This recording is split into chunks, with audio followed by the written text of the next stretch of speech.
Física de Andalucía, en concreto de 2016, el examen de septiembre, opción B. Y aquí podéis ver dicho examen. Consta de 4 preguntas. Bien, vamos a intentar atacarle a la cuestión 1. Se nos pide, es una cuestión de teoría. Como sabéis, no me gusta mucho desarrollar las cuestiones de teoría porque los tenéis simplemente, no tenéis más que mirarlo en vuestros libros de apuntes. Ellos alargan mucho los vídeos y yo creo que cuanto más cortos sean los vídeos, más asequibles son para verlos. Entonces, bueno, si queréis podéis darme vuestra opinión, también podéis decirme, oye, quiero que las desarrollen más. Lo único que los vídeos serían bastante más pesados. En fin, se nos pide hablar de la energía potencial asociada a una fuerza conservativa y explicar por qué, en lugar de energía potencial en un punto, debemos de hablar de diferencia de energía potencial entre dos puntos. Bien, lo primero, una fuerza es conservativa si el trabajo necesario para desplazar una partícula desde un punto A hasta un punto B no depende de la trayectoria seguida, es decir, si voy así o si voy así, o como yo quiera ir del punto A al punto B. Únicamente depende de una nueva magnitud que definimos que sería la energía potencial entre los puntos A y B. Es decir, el trabajo para desplazar la partícula del punto A y B, lógicamente será la integral de la fuerza por el vector de desplazamiento entre el punto A y B. Y en el caso de una fuerza conservativa, hay que tener en cuenta que en el caso de una fuerza conservativa, la fuerza va a ser menos la derivada de la energía potencial. Se puede ver que el trabajo para desplazar la partícula del punto A hasta el punto B es menos el incremento de la energía potencial, es decir, sería la energía potencial del punto A menos la energía potencial del punto B. ¿Qué ocurre con el valor de la energía potencial en un determinado punto? ¿Puedo tomar el que a mí me dé la gana? Vamos a verlo. Si yo calculo, por ejemplo, el trabajo necesario para desplazar la partícula desde un punto hasta él mismo, desde A hasta A, necesariamente sería menos el incremento de energía potencial, es decir, energía potencial de A menos energía potencial de A. Como estoy restando la misma cantidad, obviamente eso sale cero. Es decir, el trabajo necesario para desplazar una partícula de un punto hasta él mismo, con independencia de la trayectoria seguida, sale cero. Es decir, yo le puedo dar el valor de energía potencial a un determinado punto al que a mí me dé la gana. Simplemente, por ejemplo, si calculo el trabajo para desplazar una partícula desde un punto hasta el mismo, me va a salir cero porque estaré restando la misma cantidad. Es decir, yo puedo establecer un origen de energía potencial donde yo crea conveniente. Normalmente se eligen para que sea lo más simple posible. En el caso típico, por ejemplo, de una masa que está a una cierta altura h con respecto del suelo. Normalmente se suele tomar la energía potencial del suelo cero y, por ejemplo, a esa altura decimos, oye, pues aquí tiene una energía potencial, yo que sé, me lo invento, de 10 julios. Pero ¿por qué no? Yo podría decir que la energía potencial en ese punto son 100.000 julios, lo único que en este punto ya serían 100.000 10 julios. ¿Qué sistema es mejor? Pues obviamente este. Siempre tendremos a elegir el origen de energía potencial lo más simple posible. Con esto lo que quiero deciros es que no es importante el valor que tenga la energía potencial en un determinado punto. Lo que me importa es la diferencia de energía potencial que hay entre dos puntos, porque ello es lo que me va a permitir calcular el trabajo para desplazar de un punto a otro la partícula. En fin, no creo tampoco necesario hablar mucho más de esto, porque como os digo, es una cuestión estrictamente de teoría que podéis mirar en vuestros libros. Con esto hemos terminado el ejercicio 1. Bueno, vamos a proceder con el ejercicio 2. Se nos pide en primer lugar hablar de la periodicidad espacial y temporal de las ondas y su interdependencia. No lo voy a hacer porque esto ya lo hice en el ejercicio de 2017 en el examen número 3, pregunta 3, apartado A. Hablé exactamente de esto, por lo cual lo único que tenéis que hacer es buscar ese vídeo. Repito, 2017, examen 3, ejercicio 3A. Ahí lo tenéis desarrollado. En un apartado B se nos dice que escribamos la ecuación de una onda armónica que se propaga en sentido positivo del eje X. Indique el significado de las magnitudes que aparecen en ella. Vale, pues tendríamos I xt igual a, que sería la amplitud, que es la máxima elongación de cualquier punto, por el seno de omega, frecuencia angular, por el tiempo, se nos dice que se propaga en sentido creciente del eje X, por lo cual aquí pondré un signo menos, menos kx. Es decir, si yo tengo el eje X, si se desplaza en este sentido, el signo es menos. Si se desplaza en este sentido, el signo será más. Como se nos dice que se desplaza hacia aquí, pues pongo un menos. K es el número de ondas. El número de ondas, como sabéis, vale 2pi partido por la longitud de onda. Y nos da cuenta de cuántas longitudes de onda hay en 2pi y unidades de sistema internacional, metros en este caso. Y luego, pues bueno, más la fase pi. Esa sería la ecuación de ondas que se nos pide. Escribe la ecuación de otra onda que se propaga en sentido opuesto y que tenga el doble de amplitud, es decir, que la amplitud nueva sea el doble de la antigua, y frecuencia mitad que la anterior. La frecuencia nueva será la frecuencia antigua dividida entre 2. Es decir, mi nueva onda, vamos a llamarle I' de xt, será igual, la amplitud es el doble, por 2a por el seno de omega t. Omega sabéis que es 2pi por la frecuencia. En el caso de la nueva onda, pues omega' será 2pi por f'. Pero f' yo sé que es f medio, por lo cual tendré 2pi por f partido por 2. Como esto es la omega antigua, tendré que será omega medios la nueva frecuencia angular, por lo cual aquí pondré omega medios t. No se nos habla nada de la longitud de onda.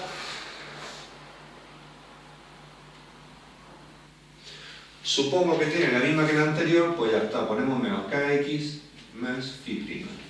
Y esa sería la ecuación de la nueva onda pedida.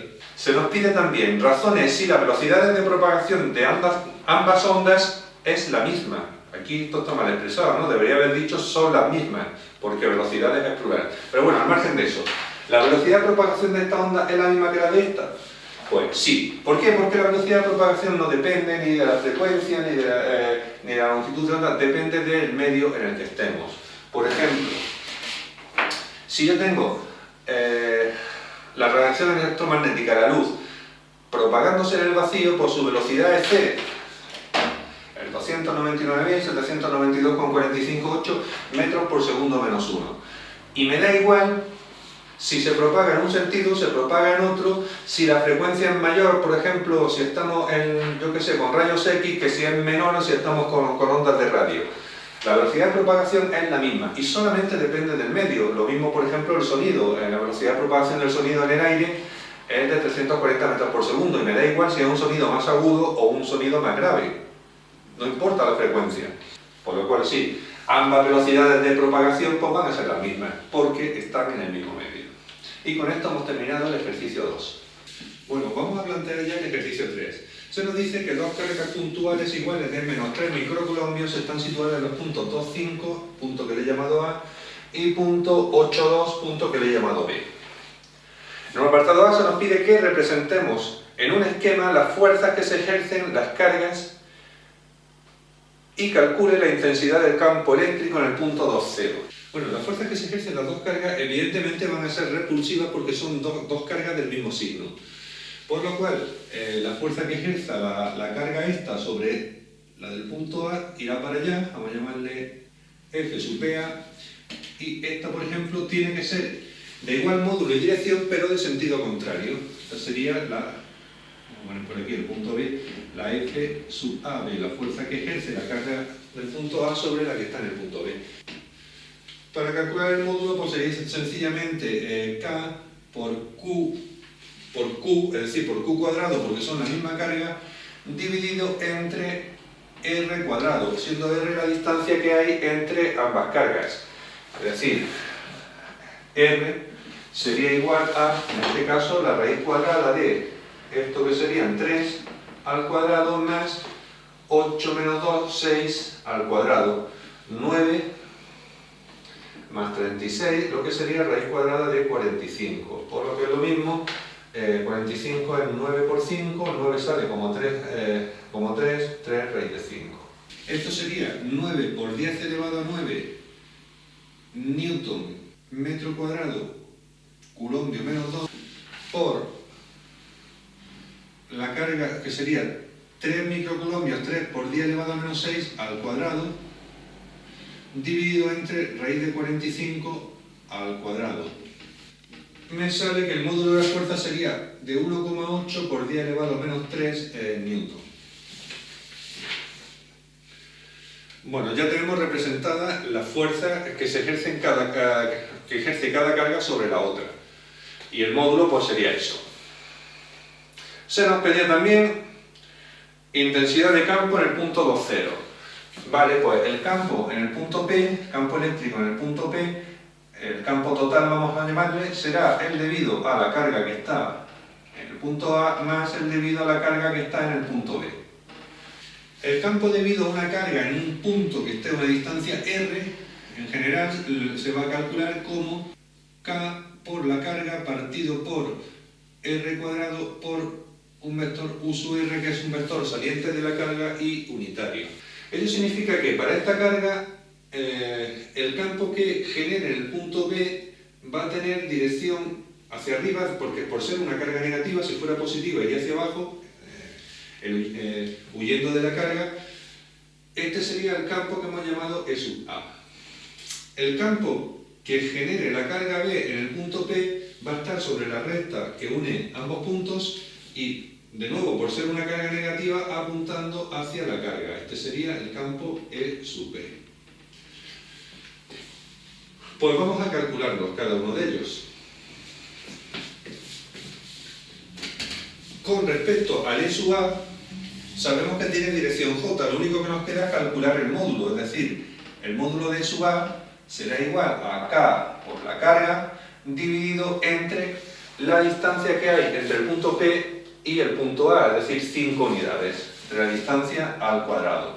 Sería 9 por 10 elevado a 9 newton por metro cuadrado por coulombio menos 2 por 3 por 10 elevado a menos 6 por la carga, dividido entre la distancia que hemos dicho que era 5 al cuadrado, es decir, entre 25 metros cuadrados. Esto sería coulombios.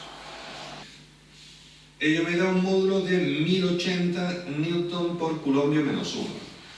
Con lo cual, el campo de sub A lo podremos poner como tiene dirección J, es decir, sería 1080 newton partido coulombio, o newton por coulombio menos 1 por dirección J. Análogamente, el módulo del campo que cree la carga que está en el punto B, en el punto P, será K por Q partido por R cuadrado, 9 por 10 elevado a 9, la carga que sigue siendo 3 por 10 elevado a menos 6, y luego la distancia que sería esta.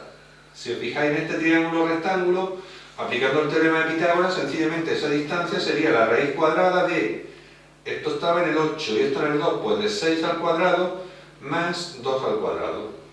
Es decir, me sale raíz de 40. Vale, pues sería raíz de 40 al cuadrado. Se me va cuadrado y raíz y hago cuentas. Ello me da un módulo de 675 newton por coulombio menos 1.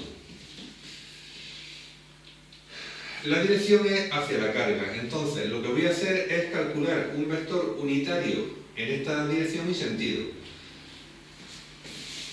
Para ello tomo, por ejemplo, el vector PB, que serían coordenadas del punto P, que es el punto 8, 2, menos el punto A, que es el punto 2, 0. Ello me daría el vector 6, 2. Un vector unitario en esa dirección sería el U sub R. Este vector dividido entre su módulo, raíz cuadrada de 40. Es decir, 6 al cuadrado más 2 al cuadrado, 40 con raíz cuadrada. 40, 8 por 5 lo puedo poner como 2 raíz de 10. Es decir, me quedaría 6, 2 entre 2 raíz de 10. Es decir, me quedaría 6 partido por 2 raíz de 10, coma 2 partido por 2 raíz de 10. Por racionalizado, 6 entre 2 es 3, me quedaría 3 raíz de 10 partido por 10, este 2 se me va, coma raíz de 10 partido por 10. Este sería un vector unitario en esta dirección y con sentido apuntando hacia la carga, justo el vector que me interesa, con lo cual ya puedo decir que el campo E sub B sería módulo, que lo tengo ahí, 675 Newton partido Coulombio por el vector unitario, 3 raíz de 10 partido por 10, raíz de 10 partido por 10.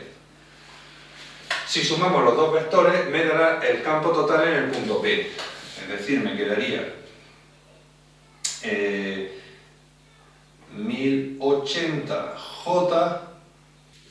Si hago estos productos, por ponerlo más fácil de sumar, 675 por 3 raíz de 10 partido por 10 me daría 640,4, eso sería dirección I, y luego multiplicando por esto me quedaría, bueno, si ya lo trasladamos aquí sería más E sub P, es decir, más 640,4 dirección I, más 213,4 dirección J. Sumando la J con la J, me quedaría que sería el campo eléctrico en ese punto sería 640,4 dirección I más 1293,4 dirección J, todo ello en Newton partido Coulombio. Y este sería el campo pedido en el punto P. Con esto hemos terminado el apartado A. Bueno, en un apartado P se nos pide el trabajo necesario para trasladar una carga de un microculombio desde el punto que he llamado P, el punto 2,0, hasta el origen de coordenadas, punto Q. Es decir, el trabajo necesario para trasladar la carga desde el punto P hasta el punto Q será igual a menos el incremento de la energía potencial, lo que será igual a la energía potencial del punto P menos la energía potencial del punto Q. Y tenemos que calcular esas dos energías potenciales. Pues vamos a ello. La energía potencial en el punto P será la energía potencial en el punto P debido a la carga que está en el punto A, vamos a llamarle energía potencial sub A, más la energía potencial en el punto P debido a la carga que está en el punto B. Es decir, esta la calcularemos como K. A esta carga le vamos a llamar Q', la carga que desplazamos. Entonces sería Q, la carga que hay en el punto A, por Q', la que vamos a desplazar, dividido por R sub AP, más K por Q', dividido entre R sub BP. Calculamos esta distancia. R sub AP sería esta distancia, serían 5. Es decir, voy a ponerlas aquí todas. R sub AP son 5 metros. R sub BP, la calculamos antes, era raíz cuadrada.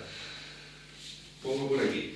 R sub BP sería raíz cuadrada de 2 hasta 8 son 6, 6 al cuadrado más 2 al cuadrado. Lo que es lo mismo, R sub BP es raíz de 40. Así pues nos queda que esto sería igual a K por Q', 1 partido por R sub AP más 1 partido por R sub BP. K, 9 por 10 elevado a 9, por Q, menos 3 microcoulombios. Es decir, en lugar de microcoulombios pongo por 10 elevado a menos 6.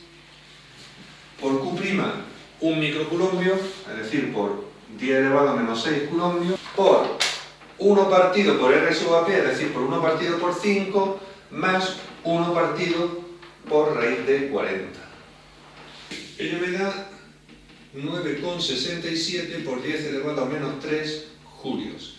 Cantidad que voy a apuntar por allí y luego la sustituiremos. Análogamente tendremos que calcular la energía potencial del punto Q, que sería este de aquí, ¿no? El punto 00.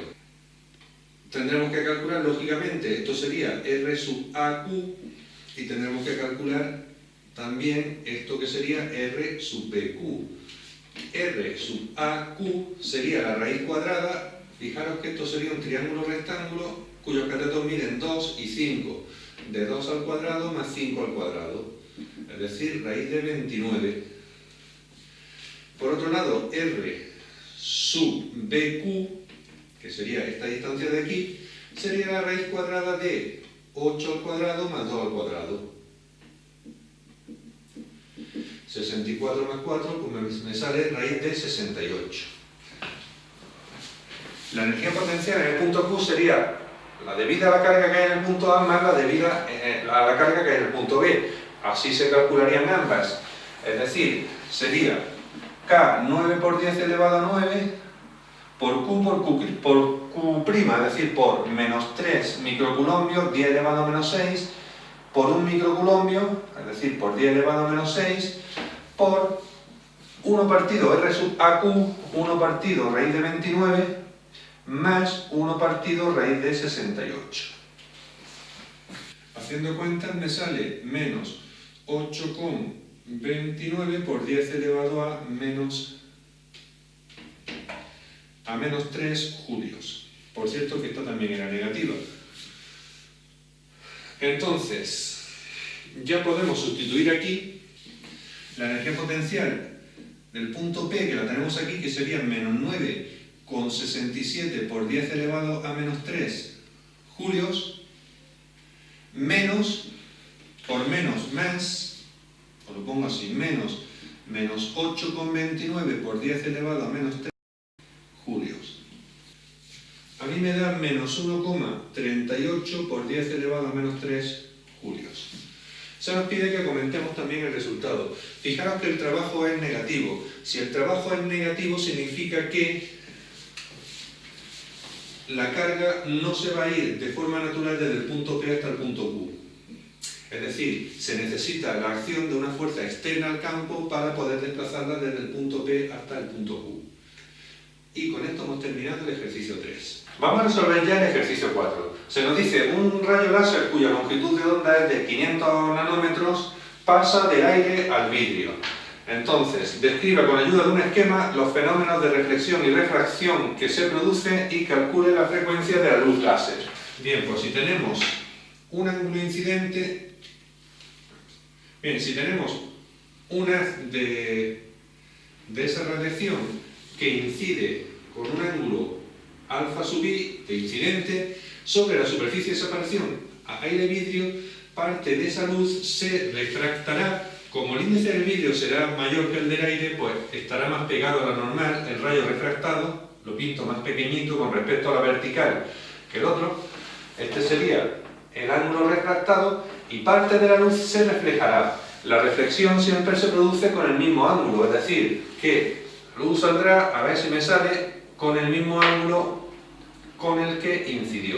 Es decir, saldrá reflejada también con alfa sub i. Y este sería el esquema de la situación. Por otro lado, se nos pedía también calcular la frecuencia de dicha radiación. La frecuencia la podemos calcular como la velocidad. Cuando está en el aire, la velocidad es la velocidad de la luz, es decir, c, que nos la dan en el enunciado, partido por la longitud de onda.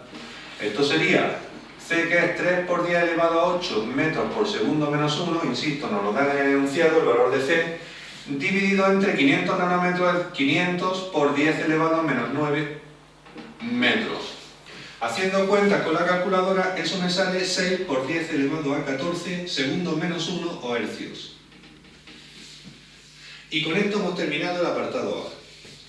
Bien, en un apartado B se nos dice que si el ángulo incidente es 45 grados, el refractado 27 grados, se nos pide calcular en primer lugar el índice de refracción del vidrio y la longitud de onda de la radiación cuando esté dentro del vidrio.